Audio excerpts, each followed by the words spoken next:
ನಮಸ್ಕಾರ. C9 ಕನ್ನಡ ಸುದ್ದಿವಾಹಿನಿಗೆ ಸ್ವಾಗತ. ನಾನು ನಿಮ್ಮ ಯಶೋಧ. ಡಾಕ್ಟರ್ ಚಂದ್ರಶೇಖರ್ ಬಿ ಪಾಟೀಲ್ ಪರವಾಗಿ ಸುಭಾಷ್ ರಾಠೋಡ್ ಮತ ಯಾಚನೆ. ತಾಲೂಕಿನಲ್ಲಿರುವ ಒಟ್ಟು ಸುಮಾರು 2,000 ಮತಗಳಲ್ಲಿ ಹೆಚ್ಚು ಮತಗಳನ್ನು ಕಾಂಗ್ರೆಸ್ ಅಭ್ಯರ್ಥಿ ಪರ ನೀಡಿ ಪ್ರಚಂಡ ಬಹುಮತ ನೀಡಬೇಕಾಗಿ ಕಾರ್ಯಕರ್ತರಿಗೆ ಕೆಪಿಸಿಸಿ ರಾಜ್ಯ ಉಪಾಧ್ಯಕ್ಷರು ಸುಭಾಷ್ ರಾಠೋಡ್ ಅವರು ಮನವಿ ಮಾಡಿಕೊಂಡು ಮಾತನಾಡಿದರು.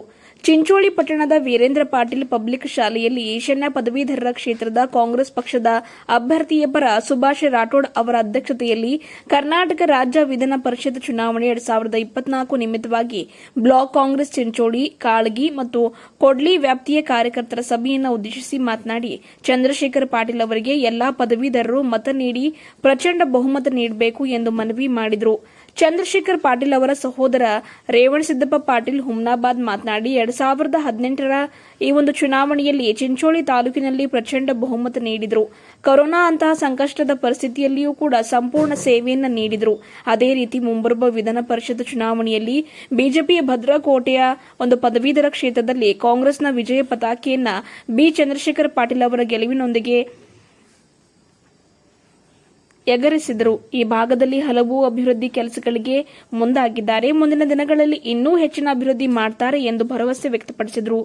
ಈ ಸಭೆಯಲ್ಲಿ ಕೆಪಿಸಿಸಿ ರಾಜ್ಯ ಉಪಾಧ್ಯಕ್ಷರು ಸುಭಾಷ್ ರಾಠೋಡ್, ಬಾಬುರಾವ್ ಪಾಟೀಲ್, ಬಸವರಾಜ ಮಲಿ, ಬ್ಲಾಕ್ ಕಾಂಗ್ರೆಸ್ ಕಾಲ್ಗಿ ಅಧ್ಯಕ್ಷರು ದೇವೇಂದ್ರಪ್ಪ, ಲಿಂಗಶೆಟ್ಟಿ ಸಾವ್ಕಾರ್ ತಟ್ಟೇಪಲ್ಲಿ, ರೇವಣಸಿದ್ದಪ್ಪ ಪಾಟೀಲ್ ಹುಮ್ನಾಬಾದ್, ಮಾಜಿ ಜಿಲ್ಲಾ ಪಂಚಾಯತ್ ಅಧ್ಯಕ್ಷರು ದೀಪಕ್ ನಾಗ್ ಪುಣಶೆಟ್ಟಿ, ಹಿರಿಯ ಮುಖಂಡರು ಅಬ್ದುಲ್ ಬಸೀದ್, ಲಕ್ಷ್ಮಣ್ ಔಂಟಿ, ಶ್ರೀನಿವಾಸ್ ಬಂಡೆ ವಕೀಲರು, ವೀರಶೆಟ್ಟಿ ಪಾಟೀಲ್ ಐನಾಪುರ್, ಶರಣು ಮೋತಕ್ಪಳ್ಳಿ, ಅಜಿತ್ ಪಾಟೀಲ್, ಅನ್ವರ್ ಕಿತಾಬ್, ಸೈಯದ್ ಶಬೀರ್, ರಾಮಶೆಟ್ಟಿ ಪವಾರ್ ಸೇರಿದಂತೆ ಕಾಂಗ್ರೆಸ್ ಪಕ್ಷದ ಮುಖಂಡರು ಭಾಗಿಯಾಗಿದ್ದರು.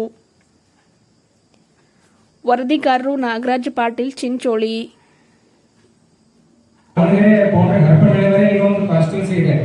ಈಗ ಇರ್ತಕ್ಕಂಥ ವಿಧಾನ ಪರಿಷತ್ ಚುನಾವಣೆಯಲ್ಲಿ ಅತ್ಯಂತ ದೊಡ್ಡದಾದಂತಹ ಒಂದು ವ್ಯಾಪ್ತಿ ಅಂದ್ರೆ ಇದೇ ನಮ್ದು ಈಶಾನ್ಯ ವಿಭಾಗದ ಒಂದು ಪರಿಷತ್ ಚುನಾವಣೆ ಕಾನ್ಸ್ಟಿಟ್ಯೂನ್ಸಿ ಇದೆ. ಆದ್ರೂ ಕೂಡ ತಮಗೆಲ್ಲ ಗೊತ್ತಿರೋ ಹಾಗೆ ನಮ್ಮ ಡಾಕ್ಟರ್ ಚಂದ್ರಶೇಖರ್ ಪಾಟೀಲ್ ಅವರು 2018ರಲ್ಲಿ ಒಂದು ಚುನಾವಣೆ ನಡೆಯಿತು.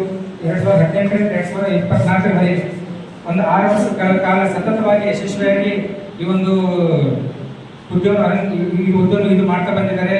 ಅದರಲ್ಲೂ ಕೂಡ ಈ ಒಂದು 6 ವರ್ಷದಲ್ಲಿ ಕೂಡ 2 ವರ್ಷ ಏನಪ್ಪ ಅಂದ್ರೆ ಕೋವಿಡ್ ಸಮಯದಲ್ಲಿ ಅವ್ರಿಗೆ ಯಾವುದೇ ರೀತಿಯ ಒಂದು ಬಜೆಟ್ ಆಗಿರ್ಬೋದು, ಸರ್ಕಾರ ಏನೇ ನೆರವು ಸಿಕ್ಕಿಲ್ಲ ಅಂದ್ರೂ ಕೂಡ ಅವರಿಗೆ ಒಂದು ಸಿಕ್ಕಿರ್ತಕ್ಕಂಥ ಸಮಯದಲ್ಲಿ ಕೂಡ ಎಲ್ಲ ತಾಲೂಕಾಗಿರ್ಬೋದು, ಪ್ರತಿಯೊಂದು ಶಾಲೆಗಾಗಿರ್ಬೋದು, ಮತ್ತೊಂದು ಏನೇ ಒಂದು ಶಿಕ್ಷಕರ ಸಮಸ್ಯೆ ಆಗಿರ್ಬೋದು, ವಿಧಾನ ಪರಿಷತ್ತಲ್ಲಿ ಶಿಕ್ಷಕರ ಸಮಸ್ಯೆ ಆಗಿರ್ಬೋದು, ಪದವೀಧರ ಸಮಸ್ಯೆ ಆಗಿರ್ಬೋದು, ಸರ್ಕಾರ ಮಟ್ಟಕ್ಕೆ ಇರೋದು ಮನೆಯಾಗಿ ಸರ್ಕಾರ ಇದು ವಿಧಾನ ಪರಿಷತ್ತಲ್ಲಿ ಮಾತಾಡಿ ಸರ್ಕಾರ ಗಮನದಲ್ಲಿ ಸರ್ಕಾರ ಮಟ್ಟದಲ್ಲಿ ಏನೇ ಒಂದು ಅವರು ಬಹಳಷ್ಟು ಪ್ರಾಮಾಣಿಕವಾಗಿ ಪ್ರಯತ್ನ ಮಾಡಿದ್ದಾರೆ. ಮತ್ತೊಂದು ತಪ್ಪು ಗೊತ್ತಿರೋ ಹಾಗೆ 1988 ನಮ್ದು ಅಂದ್ರೆ ಈ ಭಾಗದ ಇದು ವಿಶೇಷವಾಗಿ ಬೀದರ್ ಆಗಿರ್ಬೋದು, ಗುಲ್ಬರ್ಗ ಆಗಿರ್ಬೋದು, ಈ ಭಾಗದ ಬಹಳಷ್ಟು ಹೈಸ್ಕೂಲ್ ಆಗಿರ್ಬೋದು ಮತ್ತು ಕಾಲೇಜ್ ಆಗಿ ಇದ್ದಿದ್ದಿಲ್ಲ. ಅವಾಗಿನ ಇವಾಗಿನ ನಾಯಕರಾದಂಥ ನಮ್ಮ ಬಡವರಾದಂಥ ಇವಾಗ ಬಸವರಾಜ ಪಾಟೀಲ್, ಬಸವರಾಜ್ ಎಕ್ಸ್ ಮಿನಿಸ್ಟರ್ 1988 ಪ್ರಪ್ರಥಮ ಬಾರಿಗೆ ಹುಮ್ನಾಬಾದ್ ಹೈಸ್ಕೂಲ್ ಸರ್ಕಾರಿ ಮಂಜೂರು ಮಾಡ್ಕೊಂಡು ಬಂದಿದ್ರು. ಅವಾಗ ಸರ್ಕಾರಿ ಇದಾವಾಗ ಕಾಲೇಜ್ ಆಗಿರ್ಬೋದು, ಸ್ಕೂಲ್ ಆಗಿರ್ಬೋದು, ಅವ್ರು ನಮ್ಮ ಭಾಗದ ಜನ ಈಗ ಇಷ್ಟು ಶಿಕ್ಷಣದ ಬಗ್ಗೆ ಓದ್ ಕೊಡ್ತಿದ್ದಿಲ್ಲ. ಆದರೂ ಕೂಡ ನಮ್ಮ ನೋಡಪ್ಪ ಬಸವರಾಜ ಪಾಟೀಲ್ ಅವರು ಈ ಭಾಗಕ್ಕೆ ಈ ಭಾಗದ ಜನರು ಕೂಡ ಶಿಕ್ಷಣದ ಮುಂದೆ ಬರಬೇಕು, ಶಿಕ್ಷಣ ಬಗ್ಗೆ ಇದೆಲ್ಲ ಕಾಳಜಿ ವಹಿಸ್ಬೇಕಂತ ಹೈಸ್ಕೂಲ್ ಆಗಿರ್ಬೋದು ಮತ್ತೆ ಕಾಲೇಜ್ ಆಗಿರ್ಬೋದು. ಇವತ್ತು ನಮ್ಮ ಡಾಕ್ಟರ್ ಚಂದ್ರಶೇಖರ್ ಪಾಟೀಲ್ ಅವರು HTADT ಸಂಸ್ಥೆ ಅಧ್ಯಕ್ಷರಾಗಿದ್ದಾರೆ. ಅವ್ರ ಕೈಗಳ ಪಾಲಿಟೆಕ್ನಿಕ್ ಕಾಲೇಜ್ ಆಗಿರ್ಬೋದು, UC ಕಾಲೇಜ್ ಆಗಿರ್ಬೋದು, ಸ್ಕೂಲ್ ಆಗಿರ್ಬೋದು, ಅನೇಕ ಶಿಕ್ಷಣ ಸಂಸ್ಥೆಯಲ್ಲಿ ಬಹಳ ದೊಡ್ಡ ಮಟ್ಟದ ಈ ಒಂದು ಭಾಗಕ್ಕೆ ಈ ಒಂದು ಭಾಗಕ್ಕೆ ಜನರಿಗೆಲ್ಲ ಉಪಯೋಗ ಸಲುವಾಗಿ ಬಹಳ ಶಿಕ್ಷಣ ಖಂಡಿತ ಶಿಕ್ಷಣ ಪ್ರೇಮಿ ಆಗಿದ್ದಾರೆ. ಮತ್ತೊಂದು ಈ ಒಂದು ಅಂದ್ರೆ ಪದವೀಧರ ಆಗಿರ್ಬೋದು, ಶಿಕ್ಷಣ ಅವ್ರೊಂದು ಏನು ಸಮಸ್ಯೆ ಇರ್ತದೆ ಅವರು ಆ ಸಮಸ್ಯೆಗೆ ಬಹಳಷ್ಟು ಹತ್ತಿರವಾಗಿ ಅವರು ಚಂದ್ರಶೇಖರ್ ಪಾಟೀಲ್ ಕಾಣ್ತಾರೆ. ಅದರ ಸಲುವಾಗಿ ಅವ್ರದ್ದು ಏನೇ ಸಮಸ್ಯೆ ಇದ್ರೂ ಕೂಡ ಒಂದು ಇದು ವಿಧಾನ ಪರಿಷತ್ತಲ್ಲಿ ಇದು ಅವ್ರೊಂದು ಅಡಿಯಾಗಿ ಅವರೊಂದು ವಿಧಾನ ಸರ್ಕಾರ ಮಟ್ಟದಲ್ಲಿ ಅದಕ್ಕೊಂದು ಗಮನಕ್ಕೆ ತಂದು ಇದಕ್ಕೇನು ಸಮಸ್ಯೆ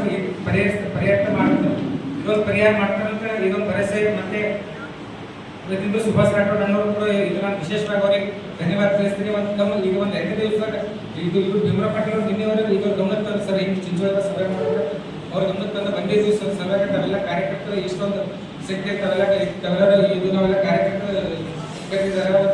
ಇವತ್ತು ಸಭೆ ಏನಪ್ಪ ಅಂದ್ರೆ ಬಹಳಷ್ಟು ಯಶಸ್ವಿಯಾಗಿದೆ. ಮತ್ತೊಂದು ಈ ಒಂದು ಮೇಲ್ಮನೆ ಲೆಜಿಸ್ಲೇಟಿವ್ ಕೌನ್ಸಿಲ್ ಯಾವುದೇ ಒಂದು ಕಾನೂನು ನಾವು ಪಾಸ್ ಮಾಡಬೇಕಾದ್ರೆ ಎರಡೂ ಹೌಸ್ ನಲ್ಲಿ ಪಾಸ್ ಆಗಬೇಕು. ಬರೀ MLA ನಾವು 136 ಜನ ಇದ್ದೀವಿ ಅಂತ ಹೇಳಿ ಬರೀ ಲೆಜಿಸ್ಲೇಟಿವ್ ಅಸೆಂಬ್ಲಿನಲ್ಲಿ ಕೆಳಮನೆಯಲ್ಲಿ ನಾವು ಕಾನೂನು ಪಾಸ್ ಮಾಡಿಕೊಂಡ್ರೆ ಕಾನೂನು ಪಾಸ್ ಆಗೋದಲ್ಲ. ಕೆಳಮನೆಯಲ್ಲಿ ಪಾಸ್ ಆಗಿರ್ತಕ್ಕಂಥ ಎಲ್ಲ ಬಿಲ್ಗಳು ಮತ್ತೆ ಮೇಲ್ಮನೆಗೆ ಹೋಗಿ MLCಗಳಲ್ಲಿ ಕೂಡ ಮೆಜಾರಿಟಿ ಪಾಸ್ ಆಗಬೇಕು. ನಮಗೀಗ ಮೆಜಾರಿಟಿ ಅಸೆಂಬ್ಲಿನಲ್ಲಿದೆ, ವಿಧಾನಸಭೆಯಲ್ಲಿ ನಮ್ಮ ಮೆಜಾರಿಟಿ ಇದೆ. ವಿಧಾನ ಪರಿಷತ್ನಲ್ಲಿ ಬಿಲ್ಗಳು ಪಾಸ್ ಆಗಬೇಕಾದ್ರೆ ಅಲ್ಲಿನೂ ನಮ್ಮ ಕಾಂಗ್ರೆಸ್ ಪಕ್ಷದ ಮೆಜಾರಿಟಿ ಬೇಕು. ಅದಕ್ಕೆ ಎಲ್ಲ ಚುನಾವಣೆ ಎಷ್ಟು ಮಹತ್ವದ್ದು ಈ ಚುನಾವಣೆ ಕೂಡ ಅಷ್ಟೇ ಮಹತ್ವದ್ದು ಅಂತ ತಾವೆಲ್ಲ ಗಮನದಲ್ಲಿ ಇಟ್ಕೋಬೇಕು ಅಂತ ಹೇಳಿ ನಾನು ಕೈಮುಗಿದು ಮನವಿ ಮಾಡಿಕೊಂಡು, ಎರಡನೇದು ಏನಂತಂದ್ರೆ ನಾವು ನಿಮಗೆ ಪ್ರತಿ ಬೂತಿಗೆ ಸಂಬಂಧಪಟ್ಟಂತೆ ಒಂದು ಬೂತ್ ಸಮಿತಿ ರಚನೆ ಮಾಡ್ತೀವಿ. ಕಾಳಗಿಗೆ ಒಂದು ಬೂತು, ಅಲ್ಲಿ ಒಂದು ಬೂತ್ ಸಮಿತಿ, ಐನಾಪುರ ಬೂತ್ ನಲ್ಲಿ ಒಂದು ಬೂತ್ ಸಮಿತಿ, ಚಿಂಚೋಳಿ ಬೂತಿಗೆ ಒಂದು ಬೂತ್ ಸಮಿತಿ. ಈ ಮೂರು ಸಮಿತಿಗಳ ಕೈಯಲ್ಲಿ ನಮ್ಮ ಯಾರು ಗ್ರಾಜುಯೇಟ್ಸ್ ವೋಟರ್ಸ್ ಇದ್ದಾರೆ ಅದು ನಿಮ್ಮ ಕೈಯಲ್ಲಿ ಕೊಡ್ತೀವಿ.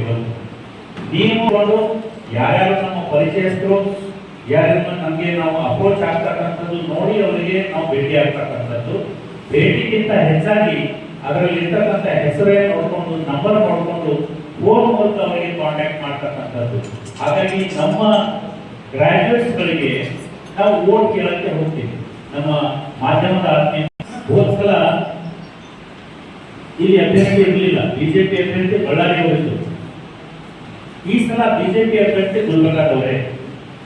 ಹಾಗಾಗಿ ಕಾಂಪಿಟೇಷನ್ ಬಹಳ ಇದೆ ಈ ಸಲ. ಆದರೆ ನಮಗೆ ಪಕ್ಷ ಒಂದು ದೊಡ್ಡ ಅಸ್ತ್ರ ನಮ್ಮಲ್ಲಿ ಕೊಟ್ಟಿದೆ. ಮೊನ್ನೆ ನಾವು ಚುನಾವಣೆಯಲ್ಲಿ ಹೋದ್ವಿ. ಹಳ್ಳಿ ಚುನಾವಣೆ ನಾವು ಹೋದಾಗ ಆಯ್ತಪ್ಪ ಎಲೆಕ್ಷನ್ ಅದ ಬರ್ತೀರಿ, ವೋಟ್ ಕೇಳ್ತೀರಿ, ಹೋಗ್ತೀವಿ, ನೋಡ್ತೀರೇನೋ ಅಂತೀವಿ ಚುನಾವಣೆ. ಆದ್ರೆ ಈ ಸಲ ನಾನು ಚಿಂಚೋಳಿ ಹಳ್ಳಿ ತಾಂಡಗಳಿಗೆ ಹೋದಾಗ ಇಲ್ಲಪ್ಪ ನಿಮ್ಮ ಪಾರ್ಟಿ ಕಡೆಗೆ 2,000 ರೂಪಾಯಿ ಹೊಂಟ ನಮಗೆ ಬಹಳ ಅನುಕೂಲ ಆಗಿದೆ. ಕಾಂಗ್ರೆಸ್ ಕಾರ್ಯಕರ್ತರು ಎಲ್ಲಿ ಕೂಡ ಮಂಜೂರು ಆಗಿಲ್ಲ ವೋಟ್ ಕೇಳೋದಕ್ಕೆ. ನಿಮ್ಮಿಂದ ಮುಟ್ಟವ್ರಿ, ನಾವು ಬಸ್ ಫ್ರೀ ಅದಾವ್ರಿ, ನಮ್ಗೆ ಕರೆಂಟ್ ಫ್ರೀ ಆಗೈತ್ರಿ, ನಮ್ಗೆ 2,000 ರೂಪಾಯಿ ಸಿಗ್ತಾವ್ರಿ ಅಂತ ಹೇಳಿ ಒಂದಿಲ್ಲ ಒಂದು ಗ್ಯಾರಂಟಿ ಆ ಮನೆಗೆ ಮುಟ್ಟಿದೆ. ಎಲ್ಲರೂ ಕೂಡ ನಮಗೆ ಸ್ವಾಗತ ಮಾಡಿದ್ರು. ಈ ಸಲನೂ ಅಷ್ಟೇ ಈ ಗ್ರಾಜುಯೇಟ್ ಕಾನ್ಸ್ಟಿಟ್ಯೂನ್ಸಿಯಲ್ಲಿ ಪದವೀಧರ ಕ್ಷೇತ್ರಕ್ಕೆ ಕಾಂಗ್ರೆಸ್ ಪಕ್ಷ ಕೆಲವು ಸ್ಕೀಮ್ಗಳು ಕೊಟ್ಟಿದ್ದೀವಿ, ಬೆನಿಫಿಟ್ ಕೊಟ್ಟಿದ್ದೀವಿ.